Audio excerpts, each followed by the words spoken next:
Soybean उडीद कांदा करतोय की कुठलंही एकानं पीक येई नाही. सारखं पावसानं जातंय. मे महिन्यापासून पाऊस आहे. मला पाय नसून सुद्धा मी आबदतोय. इमा पावती 2 आहेत, त्यातनं इमाची एक पावती सुद्धा इमाने दिला नाही. ही 20 एकर जमीन आपली 153 गट नंबर 1 लाख रुपये खर्च केले उडीद सोयाबीनला. कांद्याची 3 एकर लागवडावर तर तुम्हाला प्रति दिसतोय सुद्धा मी अपंग आहे सुद्धा. कांद्याची अशी लागण केली की पाक वाहून आले खाली. आपलं नाव काय आणि काय नुकसान झाले पावसामुळे? आमचं रेवण महादेव शिंदे गट नंबर 353. ह्याच्यामध्ये सोयाबीन उडीद कांदा करतोय की कुठलंही एकानं पीक येई नाही. सारखं पावसानं जातंय. मे महिन्यापासून पाऊस आहे, तरी बी आबदत मला पाय नसून सुद्धा मी आबदतोय. आणि शेतकऱ्याकडे सरकाराकडली मदत इमा पावती 2 आहेत, त्यातनं इमाची एक पावती सुद्धा इमाने दिला नाही. इमा काय किती एकर आहे तरी सोयाबीन? ही 20 एकर जमीन आपली 153 गट नंबरची. काय काय नुकसान झालं तरी किती नुकसान झालं? नुकसान म्हणजे आता ही असं ब्यालाच का ना साहेब 1 लाख रुपये खर्च केले उडीद सोयाबीनला. कांद्याचं बी तर सोडूनच बोलायचं आहे. कांदे किती लागवड केली ती? कांद्याची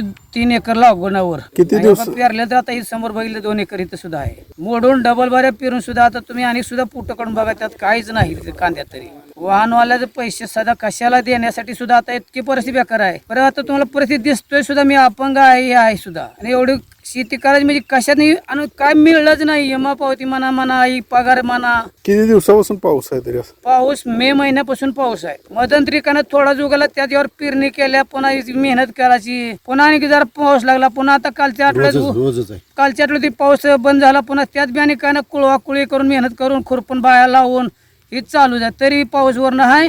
बायाला द्यायला आता सध्या परिस्थिती बेकार आहे. आणि कांद्याची अशी लागण केली की पाक वाहून आले खाली. काय शासनाला काय आव्हान करा? शासनाने काय थोडी मदत करावी. नुकसान भरपाई शेतकऱ्यासाठी काहीतरी एवढी मागणी सरकाराकडे आमची काय नाही.